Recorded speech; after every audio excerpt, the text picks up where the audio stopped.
You're under arrest for trespassing on private property. Man, those words, coming from Veronica Dayton, the HOA president, cutting through the stillness of a late Friday night like a rusty blade. I stood there on the porch of my family's lake cabin, watching the red and blue emergency lights flash across the pine trees in these aggressive, strobing colors, and I just had to take a deep breath. Behind me, the lake, Crystal Lake, reflected the whole mess in dark, trembling mirrors. This was supposed to be my sanctuary, you know, the place my father left me, the land our family had owned, legally, unbroken, since 1962. And here I was, being treated like a squatter or some career criminal on my own damn property. If you've ever dealt with an HOA that thinks their laminated bylaws override the U.S. Constitution, you'll get this feeling, that cold knot in your stomach when the law shows up, even when you know you're 100% right. Sheriff Eli Lawson stepped out of the lead cruiser, his boots crunching on the gravel driveway. Eli's a tall guy, mid-50s, seen a lot, and he carried the kind of authority that made your chest tighten even when he was just asking for the time. "Sir, I need you to step down from the porch," he said, his voice calm, but weighted. "We've received a complaint about your presence on this property." Veronica stood behind him, flanked by two other board members. Even under the harsh police lights, she looked utterly flawless. Designer activewear, sleek ponytail, eyes practically glowing with that terrifying blend of self-righteousness and control. "Sheriff, this man has been squatting here for weeks," she insisted, her voice tight with indignation. "He's violated our community rules, he's damaging our property values, and now he's actively threatening us. We have no choice but to involve law enforcement." And the way she said threats, you'd think I'd been waving a pitchfork, not just, existing. I took a slow, deep breath, feeling the familiar, reassuring weight of the leather folder in my hand. 3 months. 3 months of her escalating harassment, her threatening letters, her security guards shining flashlights through my windows at 2 a.m. 3 months of meticulously documenting every single move she made. I knew this night was coming. "Sheriff Lawson, my name is Gavin Sharp," I said, keeping my voice low and steady. "I'm a land management consultant, and this cabin has been in my family since 1962. I inherited it from my father 6 months ago." I held up the folder. "All documentation is here. Deed, certified survey maps, title, every single record confirming unbroken ownership." Sheriff Lawson looked at the folder, then back at me, his expression softening just a touch. He took his time, while Veronica shifted from foot to foot behind him, her confidence visibly starting to crack. He closed the folder and handed it back. "Mr. Sharp, based on what I'm seeing here, you appear to have legitimate, verified ownership of this property. Mrs. Dayton," he turned to her, his voice shifting colder, "have you actually verified your HOA's property boundaries against county records?" She stammered. Of course we have. The developers assured us that all the lakefront property was included. This cabin's been here so long. We assumed it was abandoned, or that the owner would want to join the community." Her voice trailed off, that perfectly polished facade starting to crumble. "Ma'am, if he owns the property outright and it predates your HOA by 5 decades, the sheriff concluded, then your architectural standards don't apply. That's a civil matter, not criminal. And based on what I'm seeing, you might want to consider whether your HOA has been harassing a legal property owner." Those words hung in the air, amplified by the sudden silence.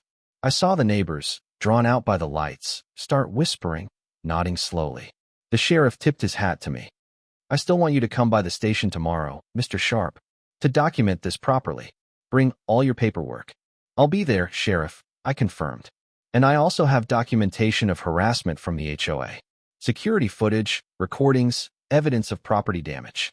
I'd like to file a formal complaint." Veronica made a strangled, furious sound, but the sheriff just nodded. As he and his partner returned to their cruisers, Veronica stood frozen, the recording light on her phone still blinking. She'd just recorded her own public humiliation. "This isn't over," she hissed at me, her voice trembling with rage. "You don't belong here. This community will never accept you." But as the police lights disappeared and the quiet returned, I looked at the old wooden sign my grandfather carved, "Sharp Family since 1962. I knew she was wrong. This land belonged to me, and it was time she learned why that mattered. To understand this fight, You have to know where it started, and it didn't start with Veronica Dayton. It started 6 months earlier, in a funeral home chapel that smelled too much like lilies. My father, Duncan Sharp, was gone fast, taken by pneumonia, and I wasn't ready. After the service, I met with Mr. Quinnen, my father's attorney, in his cramped office that smelled like old paper.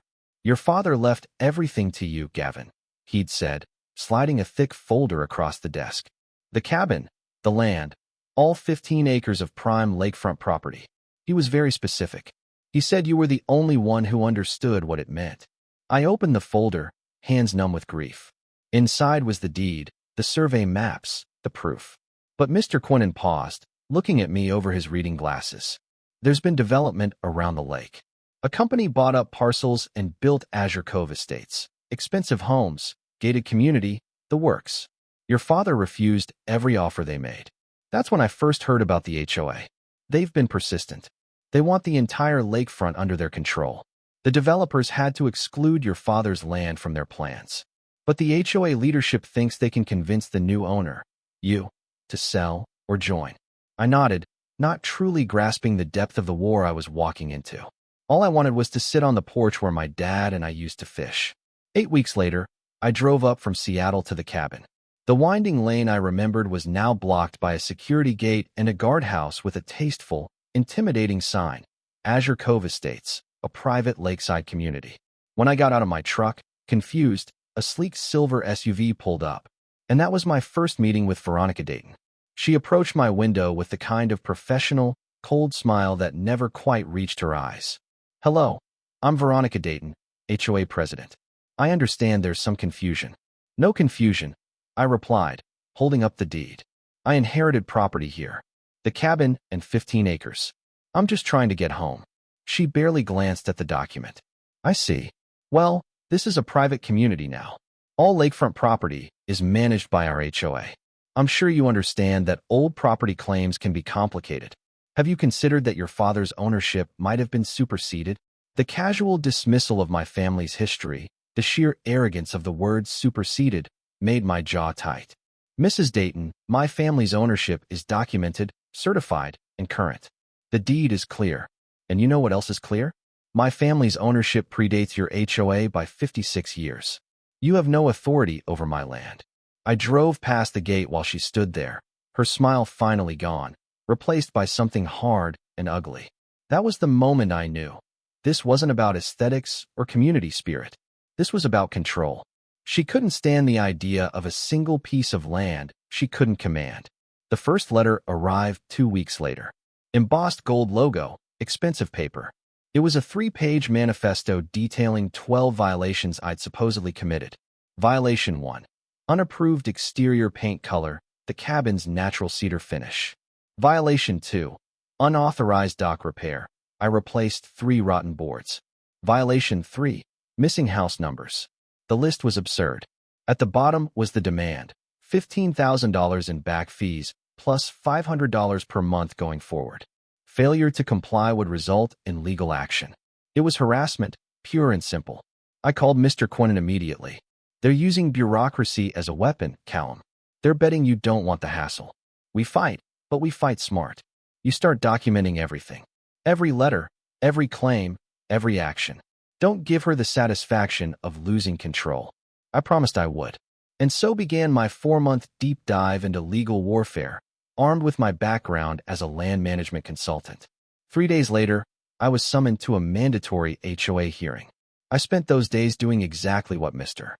Quinnen advised, driving to the county recorder's office, pulling certified copies of the 1962 deed, getting a new survey showing my property boundaries with laser precision, and obtaining written confirmation that my land was entirely separate from Azure Cove Estates. The clubhouse was exactly what I expected: marble floors, leather, and a chandelier that probably cost more than my truck. Everyone was dressed for a country club dinner. I wore jeans and a work shirt. When Veronica called my name, Item 7, violation hearing for Mr. Gavin Sharp, I walked to the front, carrying my 3-inch thick folder. "Yes, I would. Thank you, Mrs. Dayton," I said, looking out at the curious neighbors. "First, I want to clarify something. I don't claim to own 512 Lakeview Drive. I do own it. I pulled out the documents. This property predates this HOA by over 50 years.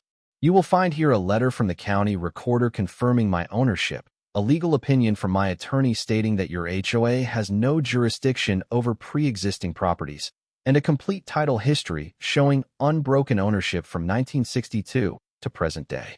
I placed the evidence directly in front of her. The room went silent.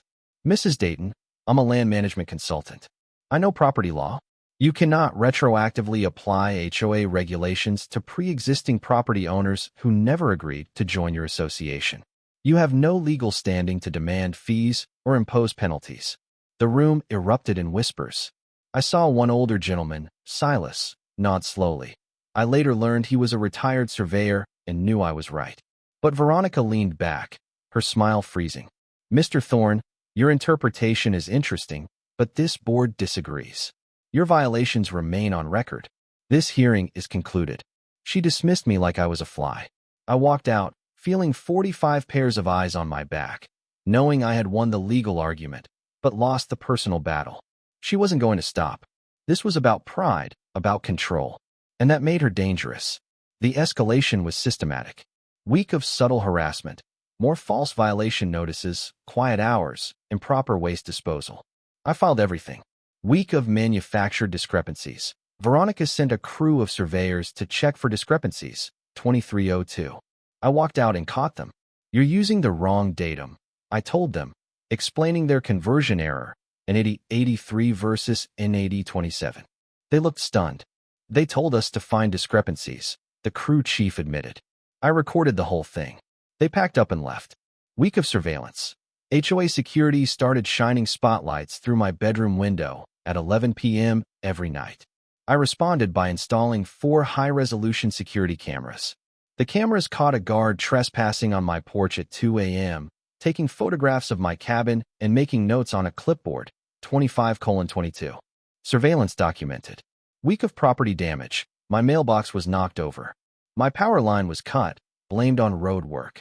My water line was cut. My repairman confirmed tool marks, not a break, 26:01. The lock on my kayak shed was cut, and my private property signs were ripped out and thrown into the lake. The harassment was coordinated, concentrated, and criminal. I filed an official complaint with the sheriff's office, presenting my documentation. The deputy whistled. You've got this organized better than most lawyers. Then came the final civilian punch. Veronica filed a slap lawsuit against me, suing for $100,000 in damages, claiming my cabin had reduced community property values by 5%. I didn't flinch.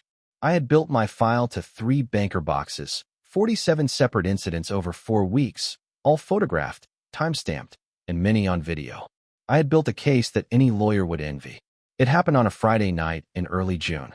I was working late when I heard the vehicles, not the usual single patrol, but multiple engines, doors slamming. I walked to the window and saw 3 vehicles. Veronica's silver SUV, flanked by 2 board members. She was wearing evening wear, like she'd interrupted a dinner party for this final, high-stakes moment. Mr. Sharp, she called, sharp across the driveway. This is your final chance to comply. I stayed on the porch. You're on my property, Mrs. Dayton. That's where you're wrong, she snapped, pulling out a document. This is an emergency order from the HOA board requiring you to vacate this property within 24 hours. You're squatting on community land, and we're authorized to remove you. She'd engineered this, a Friday night ambush, knowing any legal response would be delayed until Monday. She wanted me arrested, humiliated, and gone. Go ahead and call, I said quietly. I'll wait right here. I watched her dial 911, performing for her board in the dark lake. Yes, I need police assistance. We have a man refusing to leave private property. He's been trespassing for months. The red and blue lights appeared, painting the trees. Sheriff Lawson got out, taking in the scene. Me, calm on the porch, Veronica, flushed and triumphant, in my driveway. He remembered the paperwork I'd shown him. She rushed forward, words tumbling out. Sheriff, thank God. We have documentation that this entire lakefront belongs to Azure Cove Estates, and he has no legal right to be here. The sheriff turned to me, and I handed him the leather folder. He opened it, going through the deed 1962, the certified survey, the county recorder letter confirming separation, and the legal opinion stating no jurisdiction. By the time the neighbors started emerging from their houses, drawn by the spectacle, the sheriff closed the folder. Mrs. Dayton, Mr. Sharp has legitimate, county-certified ownership documentation. His property predates your HOA by over 50 years. He's not trespassing. He's on his own property. Veronica's face went pale. But that's impossible. The lakefront is ours. He's violating our standards. Ma'am, those are civil matters, the sheriff stated firmly. And making a false report to emergency services is a serious offense. I stepped down from the porch and pulled out my phone. Sheriff, I'd also like to file a formal complaint. I have documentation of systematic harassment from this HOA. 47 separate incidents over the past 6 weeks. I showed him the clips, security lights shining into my bedroom, trespass, property damage. His jaw tightened. Mrs. Dayton, what I'm seeing here looks like a coordinated harassment campaign. That's actionable. I strongly suggest you and your board cease all contact with Mr. Sharp immediately. Veronica's face opened and closed in silence. She was crumbling, exposed in front of her neighbors. As the police left, she turned to me one last time. You'll regret this. I think you're the one who's going to regret tonight, Mrs. Dayton. Shift tone, determined, leading to the ultimate conclusion. The community fallout was swift. The story spread like wildfire. The HOA group chat filled with angry demands for Veronica's resignation. 2 weeks later, at the emergency HOA meeting, I stood in the back as a witness. The room was tense. Veronica tried to control the meeting, but the voices, demanding answers about the undisclosed property status, drowned her out. Mr. Quinnan stood up and announced our lawsuit against the HOA for harassment, defamation, and trespass. The room erupted. The vote was held. 39 members voted to remove Veronica as president. She left, defeated, but not done. Her law firm abandoned her. Word had spread. But desperation made her reckless. It was 2 a.m. on a Wednesday when my security alarm went off. I pulled up the camera feeds and saw her. Veronica Dayton, in the infrared glow, at my dock, with bolt cutters. She was attempting to cut the lock on my storage shed. I grabbed my phone, called the sheriff, and called my neighbor, Silas, the retired surveyor. Then, I flipped on every exterior light I had. The property flooded with brightness, and Veronica froze, caught. She dropped the bolt cutters and pulled out her phone, frantically photographing the inside of the shed, trying to manufacture evidence. You've ruined everything, she screamed. My reputation, my career, all of it gone because you wouldn't just leave. I kept recording. You did this to yourself, Mrs. Dayton. She rushed to one of my county survey markers, the metal posts marking my boundary, and started trying to wrench it out of the ground. Tampering with a survey marker is a felony. Silas pulled up in his truck and stood witnessing the whole thing. When Sheriff Lawson arrived, he took one look at the scene. The bolt cutters, the damaged lock, the displaced survey marker in Veronica's hands, and his jaw tightened. Mrs. Dayton, you're aware that tampering with survey markers is a felony in this state. Ma'am, I'm going to need you to come with me. He arrested her right there, on my property, for her final, desperate, criminal act. The civil hearing was scheduled for mid-August. I arrived with Mr. Quinnan, carrying 3 banker boxes of evidence. Judge Beatrice Hargrove, steel gray hair and sharp eyes, reviewed it all. We showed the emails proving Veronica knew my land was excluded from the HOA from day one. We showed the video of her trying to move the survey marker. The judge didn't hold back. Mrs. Dayton, you're a licensed attorney. You knew Mr. Sharp had legitimate property rights. This wasn't a misunderstanding. This was a calculated effort to force a legal property owner off his land because you couldn't control it. The ruling was absolute. I won on all counts. Veronica was ordered to pay me $85,000 in damages for emotional distress, property damage, and legal fees.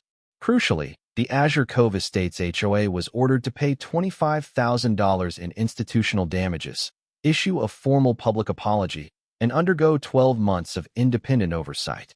And for Veronica, the judge issued a permanent restraining order and recommended the state bar investigate her conduct, a guaranteed suspension or revocation of her license. Life returned to normal. Veronica's house was sold. The new HOA board apologized and even hired me as a consultant to fix their property management practices. I wake to the sound of loons, make coffee, and sit on the porch, watching the lake. I won, not with anger, but with documentation, patience, and absolute integrity. I protected the land my father protected, and the system, when given proper evidence, actually worked. So that's the story. She called 911 to have me arrested for trespassing, only to find out I owned the land beneath her feet, the dock her security guard stood on, and a big chunk of the lakefront she thought was hers. But here's the question. Was Veronica Dayton just a power-hungry bully, or was she a victim of a poorly structured HOA that set her up to fail? And if you had 47 incidents of harassment, would you have waited for the civil court, or would you have filed criminal charges right after the first cut utility line? I want to know what you think. Hit that like button, subscribe for more stories, and drop your take in the comments below. Let me know, what's the worst thing your HOA has ever tried to control?